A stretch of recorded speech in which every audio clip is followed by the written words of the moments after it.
Le Archibald de Lac-Beauport reçoit l'équipe du 100.9, la nouvelle vibe de Québec, pour une émission spéciale. Les animatrices Mélissa, Marika et Chloé sont présentes avec les auditeurs qui ont gagné leur repas gratuit pour la découverte du nouveau menu Hot and Spicy.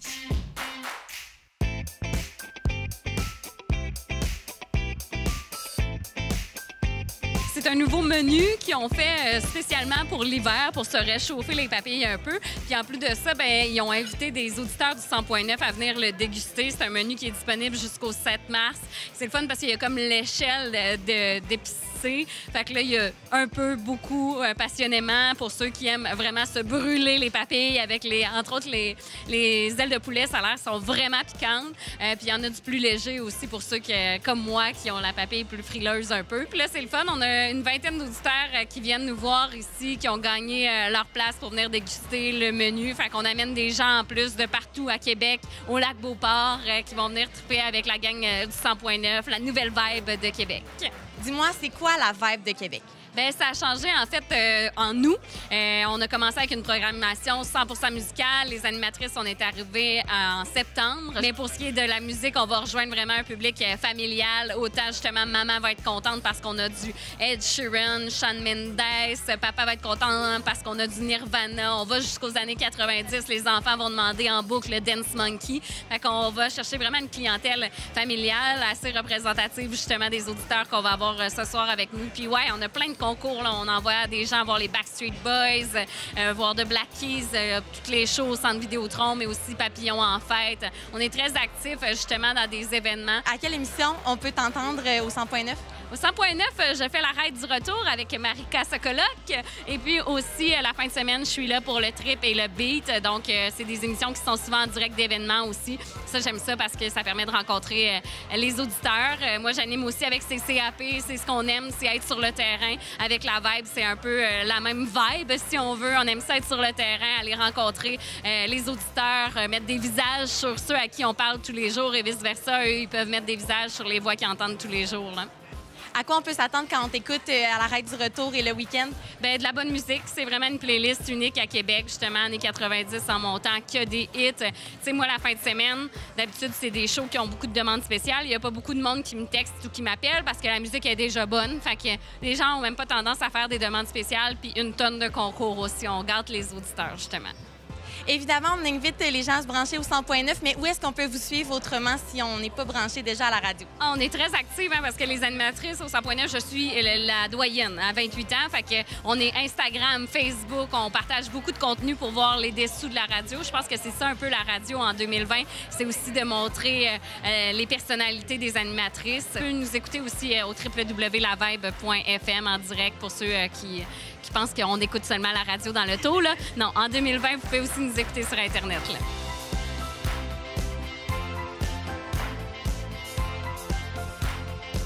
La nouvelle vibe de Québec est arrivée en septembre officiellement avec les animatrices, mais de plus en plus, on crée des promotions pour rencontrer nos auditeurs, être sur le terrain.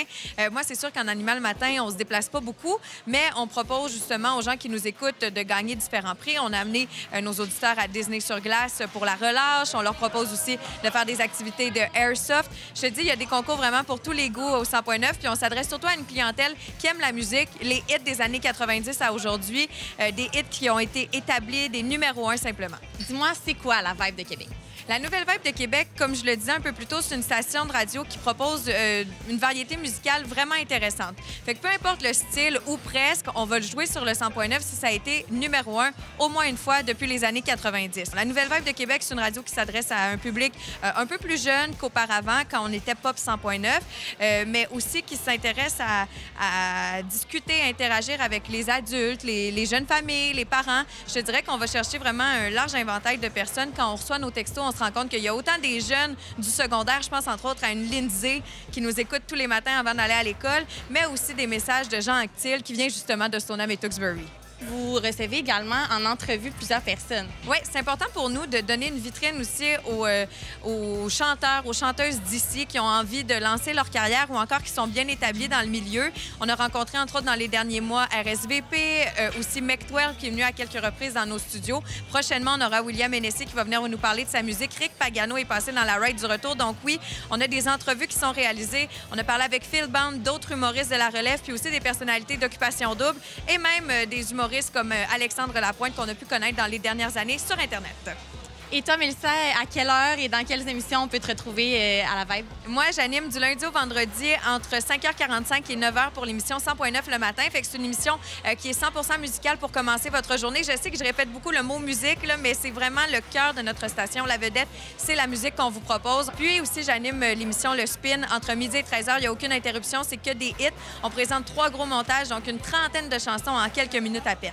On sait que, évidemment, on invite tout le monde à se brancher au 100.9, mais est-ce qu'il y a moyen de vous suivre ailleurs qu'à la radio?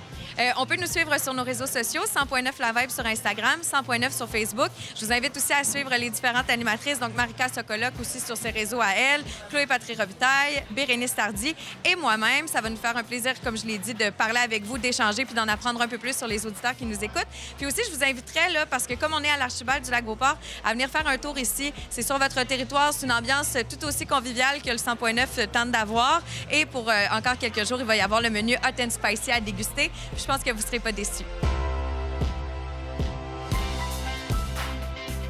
Dis-moi, Marika, tu viens d'animer le Jam en direct du Archibald. C'est comment animer dans une ambiance de resto? Ouf, ça prend beaucoup de concentration parce que ça bouge. Vous le voyez, les serveurs qui passent avec des assiettes qui ont l'air succulentes sous le nez. On a faim, les gens viennent nous voir, viennent nous rencontrer. En même temps, il faut gérer la mise en onde aussi qui se passe au studio du 100.9. Fait que oui, c'est quand même un bon exercice mental, mais c'est tellement le fun d'être parmi le monde. C'est challengeant. Ça donne une ambiance qui est vraiment unique quand on n'est pas en studio, là. Marca, on peut t'écouter non seulement à l'émission Le Jam, mais également dans la ride du retour. À quoi on s'attend quand on écoute ces émissions-là? La ride du retour, j'ai la chance de l'animer. C'est la première fois que j'ai une émission en charge dans ma jeune carrière de radio, puis on a beaucoup, beaucoup de plaisir. En fait, ce qui est le fun avec la ride du retour, c'est qu'on a tellement de liberté. Moi et Chloé, on fait ce qu'on veut. On déconne, on dit des jokes, on parle de musique, on parle d'actualité. Ça laisse place aussi à des moments très spontanés, là. Il n'y a rien d'écrit, il n'y a rien... On y va avec nos feelings, fait que vous écoutez 2 personnes authentiques en ondes, des personnes humaines, parce que oui, on est bonne, mais des fois, on fait des erreurs, puis on rigole, puis c'est bien le fun. Marca, est-ce qu'il y a moyen de te suivre non seulement en étant branché au 100.9, mais peut-être ailleurs? C'est une bonne question. Pour l'instant, c'est mon projet principal, le 100.9. Mais sinon, si vous voulez me suivre sur les réseaux sociaux, M Sokoloc, S-O-K-O-L-U-K, pour me suivre sur Instagram notamment. Mais sinon, pour l'instant, je me concentre sur le 100.9. Puis s'il y a quelque chose, bien, je vous le dirai si on peut me voir ailleurs. On est ici pour le souper Fiesta épicé. Puis, dans le fond, j'ai gagné ça avec le 100.9. Je suis vraiment content. Une belle petite soirée en perspective, puis ça va vraiment être le fun. Est-ce que tu es un fidèle auditeur du 100.9? Oui, quand même. Bien, j'ai lâché un peu quand c'était pop, mais avant, quand c'était vraiment avec Babu puis tout aussi. Puis là, j'écoute tout le temps ça. Là, c'est la job. Nous autres, on est tout le temps en train d'écouter ce poste-là. Moi, j'aime bien les filles. Là, sont dynamiques. Puis sérieusement, les émissions sont le fun. Puis la musique est bonne aussi. Là, fait que, on est tout le temps plugués là-dessus.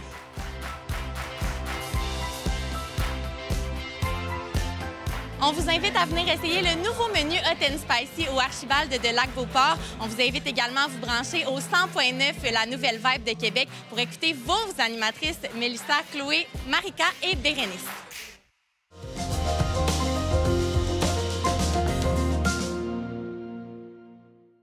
Nous sommes présentement à la vallée de la Jacques-Cartier pour vivre une soirée mémorable.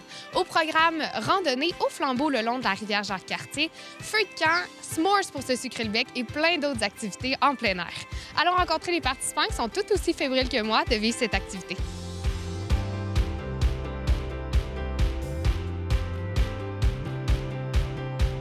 Aujourd'hui, vous avez organisé la randonnée au flambeau. Pouvez-vous nous dire qu'est-ce que les gens peuvent profiter aujourd'hui?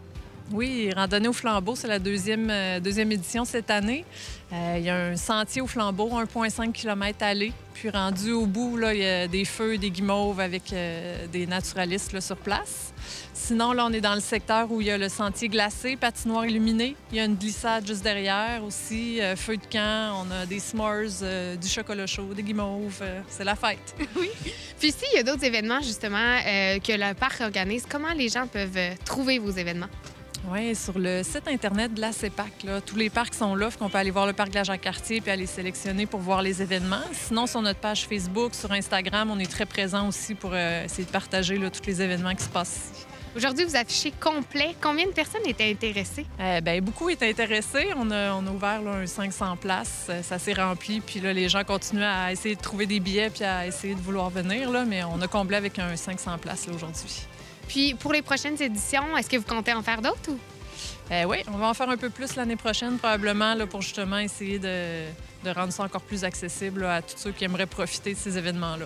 Puis quotidiennement, par exemple, que j'ai envie de venir au parc, quels sont les services que vous offrez? On est ouvert à l'année, 100 du temps. Donc, c'est ça. Durant l'hiver, principalement, on a beaucoup de sentiers de randonnée pédestre, raquettes. On a le sentier glacé qui est là aussi tout l'hiver au complet. Il n'est pas toujours allumé, mais le sentier est là. La glissade est là aussi. On a des secteurs hors piste pour les gens qui veulent venir glisser. On a des skiocks, on loue des fat bikes aussi. Donc, principal, c'est la randonnée, je dirais, là, avec les points de vue incroyables là, qui donnent sur la vallée. Quel type de personnes vous pouvez voir aussi qui se présentent sur place? C'est très familial, mais il y a beaucoup d'adultes aussi qui viennent en couple ou qui viennent en amis là, pour faire la randonnée, pour profiter de l'événement. Ouais. Puis l'été, quel genre de service vous pouvez offrir aussi au niveau du parc? L'été, c'est sûr que les randonnées pédestres, ça reste le cœur, là, vu qu'on est dans la vallée puis que les points de vue sont incroyables, la vie est magnifique. Sinon, on a beaucoup d'hébergements aussi à l'année, l'hiver aussi. Là, on a beaucoup de chalets, des yourtes. L'été, on a du camping avec des services, avec du sans-service. Le nautique est vraiment intéressant. L'été, on peut descendre la rivière en canot, en kayak, en rafting, en chambre à air. Fait qu'il y a des activités guidées aussi d'interprétation avec des naturalistes là, qui sont incroyables, là, des contes, des rallyes, plusieurs activités d'interprétation. C'est quoi l'objectif de la soirée? C'est sûr que c'est d'essayer de faire venir les gens qui ne seraient pas encore venus au parc de la Jacques-Cartier. Puis les événements, on dirait que c'est de plus en plus populaire. Ça attire les familles, ça attire les gens qui cherchent un peu plus quelque chose de différent. Fait qu'il y en a beaucoup qui viennent découvrir le parc là, comme ça pour une première fois ce soir. Puis réalisent qu'on a un petit trésor juste à côté de Québec. Fait qu'ils vont revenir. On l'espère.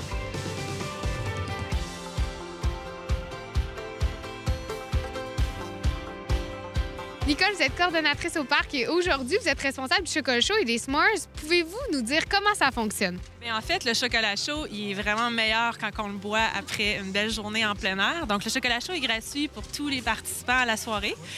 J'ai passé mon après-midi à le faire avec amour. Donc, voilà, c'est vraiment le meilleur.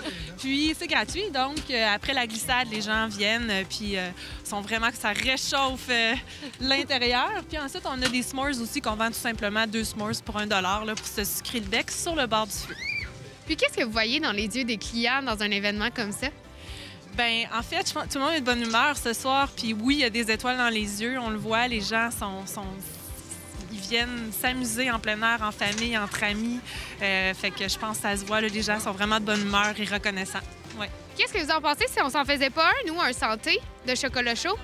Ah, ben c'est parfait, Nicole, on fait ça alors. Et cheers, Nicole, à cette belle organisation-là.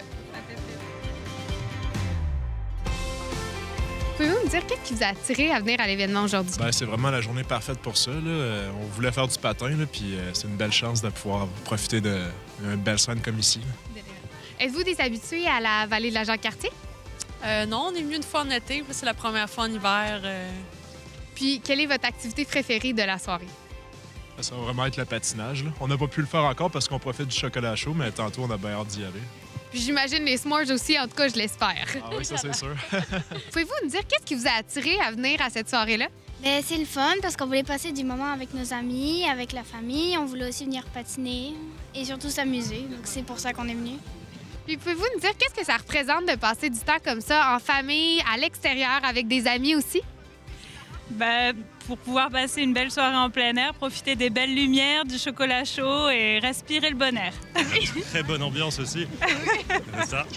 Puis peux-tu me dire, c'est quoi ton activité préférée de la soirée, madame? Le patin. Et pourquoi c'est ton activité préférée? Parce qu'à mon école, on en fait beaucoup. Et aussi, j'aime beaucoup patiner. Et j'espère que tout le monde va me dire que aussi son activité préférée, c'est le chocolat chaud? Oui! Camille, aujourd'hui, c'est ta fête et tu as choisi de la fêter à la Vallée de la Jacques-Cartier. Peux-tu nous dire pourquoi? Parce que c'est une expérience unique. C'est dans la forêt, en plein air, et c'est vraiment un bel endroit. Pour aussi les belles activités, la glissade, boire du chocolat chaud. Bonne fête, Camille! Bonne fête, bonne fête, bonne fête, Camille! Et pépite! Hurrah! Et pépite! Au chocolat!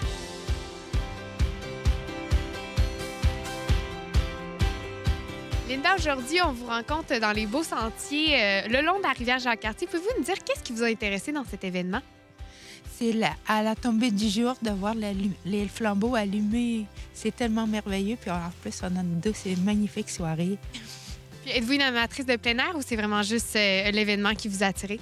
Je suis une amatrice de plein air en général, mais ici, c'est vraiment l'événement qui m'a attirée parce que j'y viens pas régulièrement. Je demeure pas à côté non plus. David, je vous prends en votre première à manger des s'mores. Pouvez-vous nous dire qu'est-ce qui vous a attiré à venir à l'événement ce soir?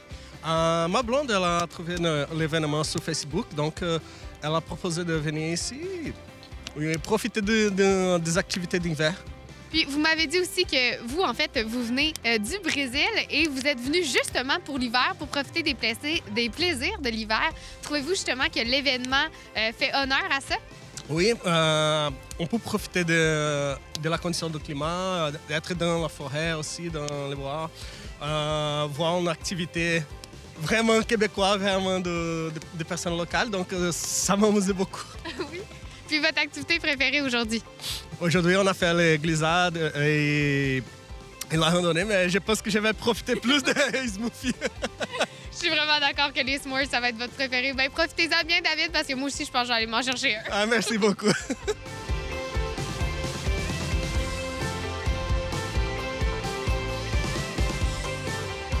Après avoir marché, glissé, patiné et même siroté un bon chocolat chaud, on peut dire que c'est mission accomplie pour la Vallée de la Jacques-Cartier. Si vous voulez plus d'informations sur les prochains événements de la Vallée, vous pouvez vous rendre sur leur Facebook dans l'onglet événements. Si vous êtes une entreprise et que vous voulez vous aussi qu'on vienne vous visiter, vous pouvez vous rendre sur ccap.tv.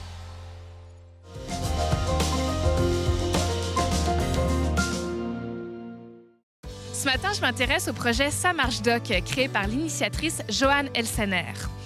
Depuis 4 ans, ce projet vise à inciter au verdissement urbain pour protéger la santé mentale et physique des participants, les sensibiliser à l'environnement pour ainsi diminuer les coûts en santé.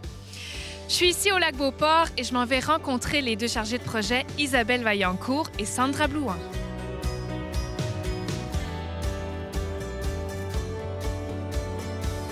En fait, Ça marche là, qu'est-ce qu'on fait? C'est qu'on fait les liens qui existent entre l'aménagement des villes et la santé.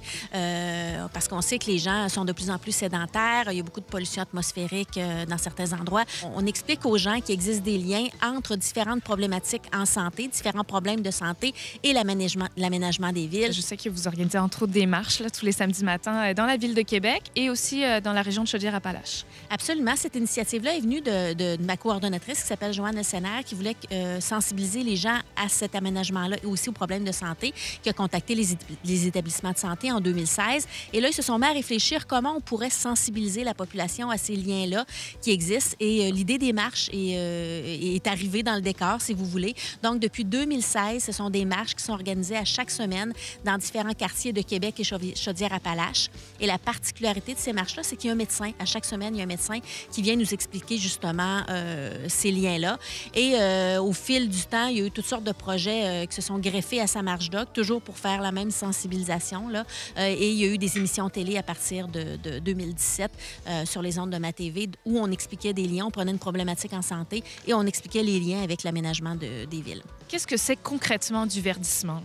Bien, le verdissement, ça peut être plein de choses. Les arbres, c'est extrêmement important en ville, particulièrement. Et pas juste les arbustes, les arbres de bonne taille, toutes sortes de diversité d'arbres. Parce que ces arbres-là, ils captent la pollution atmosphérique, ils rafraîchissent l'air. Et si on les met en groupe, ça fait des parcs. Les gens peuvent se rencontrer dans les parcs. Si on les interconnecte, les gens peuvent se promener à l'intérieur des sentiers qui sont interconnectés. Encore plus en milieu urbain, parce que là, c'est un peu le nerf de la guerre aussi, si vous voulez. Les gens habitent en ville, ça les fait sortir davantage. S'il y a des arbres, il y a moins de pollution, donc sont en meilleure santé. Et aussi, ils permettent de rafraîchir l'air. Et ça, c'est pas négligeable dans un contexte d'îlot de chaleur, de réchauffement, de changement climatique. Donc, je pense que c'est un bon investissement. Et de plus en plus, les autorités, les gens qui sont en position de prendre des décisions sont de plus en plus conscients de ça. Isabelle, je trouve ça très intéressant quand vous dites qu'il y a des participants qui sont là aux activités et qu'on voit une amélioration sur leur santé mentale ou physique. Est-ce que vous avez des statistiques à nous donner là, par rapport à ça? Je pense que la statistique qui est la plus probante pour les gens de Québec et la plus spectaculaire, c'est que les gens ne savent pas, mais il y a 300 décès prématurés à Québec qui sont liés à la pollution atmosphérique, à la qualité de l'air. Et ça, c'est 300 personnes qui ne seraient pas décédées s'il n'y avait pas eu de pollution à Québec.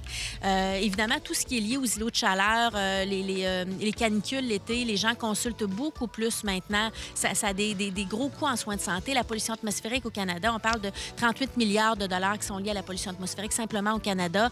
En soins de santé. Les émissions de télé de Samarche-Doc, on parle d'un problème de santé, que ce soit le TDAH, l'autisme, l'hypertension, la cardiologie. Écoutez, on en a une quarantaine et on le décline avec des projets d'aménagement. Comment nos villes peuvent améliorer ou même éviter qu'on ait ce type de maladie-là. Donc, il y a vraiment un lien qui se fait entre la santé, mais aussi on sent toute cette sensibilisation pour l'environnement, de moins utiliser les transports et on sait que ça va avoir un impact sur nous.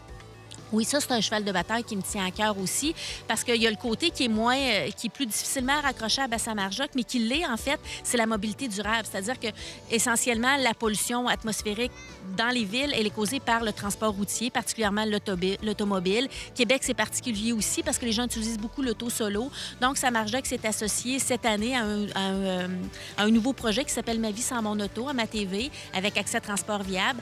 Et c'est 4 familles. On a une deuxième cohorte qui s'en vient, mais c'est 4 familles qui font le choix de délaisser l'auto solo pendant 2 mois. Ils nous donnent leur clé de voiture et ils ont, par exemple, l'autopartage, le transport en commun. On leur donne des outils et on les suit dans leur quotidien.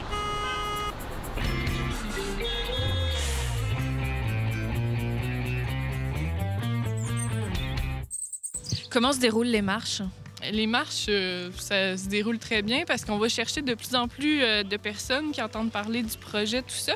Puis, on essaie aussi de varier les sujets dont on parle pour aller chercher les gens où ils s'y attendent pas. Par exemple, l'activité physique, ça a de l'effet sur la santé des yeux, sur la santé bucco-dentaire, sur le sommeil. Donc, des fois, on oublie ça, mais il y a beaucoup de personnes âgées, maintenant, qui vont se mettre à dormir des 4-5 heures par nuit puis ils comprennent pas pourquoi. Mais ils n'ont pas nécessairement des bonnes habitudes d'activité physique, finalement. Donc, ils se rendent compte que quand ils se mettent à marcher un petit peu plus souvent, ça va mieux à ce niveau-là. Quel est le rôle concret d'avoir un médecin qui soit présent durant les marches? C'est vraiment de donner de la crédibilité à notre contenu. Puis aussi, c'est que ça crée un incitatif à venir parce qu'il y en a qui aiment ça discuter avec les médecins, ils sont curieux de savoir qu'est-ce qu'ils vont dire, tout ça. Puis c'est que ça les fait désensibiliser aussi. Puis les médecins, ils sont de plus en plus sensibilisés aux enjeux qu'on apporte parce qu'ils font pas nécessairement le lien qu'ils peuvent prescrire la marche. Puis de plus en plus, ils nous disent, avant, comme par exemple la médecin là, qui travaillait sur le sommeil, elle dit avant de prescrire des pilules pour dormir, je vais prescrire la marche en premier, tout ça. Je suis curieuse au niveau des lieux que vous avez fait jusqu'à présent là, pour les marches. Bien, c'est assez varié. Donc, on a un partenariat avec le CIUS de Capitale-Nationale. Donc, on va à différents endroits comme à Port-Neuf, l'île d'Orléans, Lac-Beauport ici. Puis, aussi avec le CIS de Chaudière-Appalaches. Donc, on va aussi là, dans Lévis, tout ça. Donc, on essaie de varier puis d'aller chercher plus de municipalités que la Ville de Québec. Puis, à ce moment-là, bien, on rejoint souvent les élus qui sont quand même fiers de nous montrer leurs installations. Puis, ça les conscientise aussi d'emblée parce qu'on se met à parler avec eux. Puis, dans le fond, c'est un peu... On fait un petit peu de politique par la bande en arrivant avec un événement super rassembleur puis positif. Fait qu'on a une bonne réception. Qu'est-ce que vous auriez envie de dire à des gens qui aimeraient peut-être participer aux marches que vous organisez? ben, faut avoir envie de se lever le samedi matin, mais c'est vraiment vivifiant, si on veut. Comme moi, je suis pas... tu sais, le samedi, j'aime pas ça, mais t'inquiète. Puis, tu sais, je me rends compte que ça démarre vraiment bien la fin de semaine. Après, on est motivé là, pour faire plein de projets. Puis prendre l'air le matin en compagnie de plein de gens, ben, c'est super positif. Là. Ça se passe toujours bien, les gens sont super contents, on a des prix de présence en plus. Est-ce que vous avez des statistiques à nous donner? Oui, donc il faut que les gens sachent que faire 10 000 pas par jour, ça peut contrer jusqu'à 30 maladies chroniques qui sont souvent accompagnées avec le vieillissement. Donc le but aussi des médecins, quand ils viennent à Samarge-Doc, c'est pas nécessairement de prolonger l'espérance de vie des gens, mais de prolonger l'espérance de vie en santé. Donc c'est vraiment un enjeu clé pour améliorer sa qualité de vie. Et là, Sandra, on est sur le lac Beauport, à l'anneau de glace, en fait. Est-ce que c'est un endroit où vous venez régulièrement pour vos marches? Donc, on n'a jamais fait de marche ici encore. À Lac-Beauport, on a des bonnes relations quand même là, avec la municipalité. On est venu au Sentier du Brûlé à l'automne. Par contre, les marches sont seulement le samedi. Si les gens ils veulent quand même faire leurs 10 000 pas par jour, tout ça, on a sur notre site samargedoc.org un répertoire des sentiers hivernaux de Québec et Lévis qui répertorie 31 sentiers. Ce sont des sentiers qui sont déneigés en hiver, qui sont de plus d'1 kilomètre, qui sont gratuits et qui sont en milieu urbain. Donc, c'est vraiment accessible pour les gens d'y aller. Puis, on peut faire le tour de la ville comme ça en découvrant différents sentiers, ça fait changement.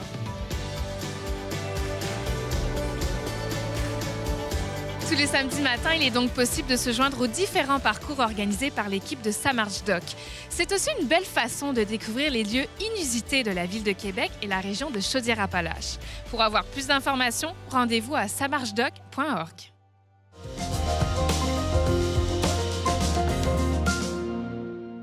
Pour encore plus de reportages ou découvrir la programmation de ccap.tv, suivez-nous via notre page Facebook, notre chaîne YouTube ou visitez le www.ccap.tv. Pour les abonnés de la CCAP, vous pourrez retrouver le contenu via le service de vidéo sur demande ou bien sur la plateforme CCAP Go. Vous désirez nous soumettre une idée de reportage? En plus de communiquer avec nous via nos différentes plateformes, vous pouvez aussi nous transmettre les informations à l'adresse info@commercial-ccap.tv. Toute l'équipe de Vue d'ici vous souhaite une bonne semaine.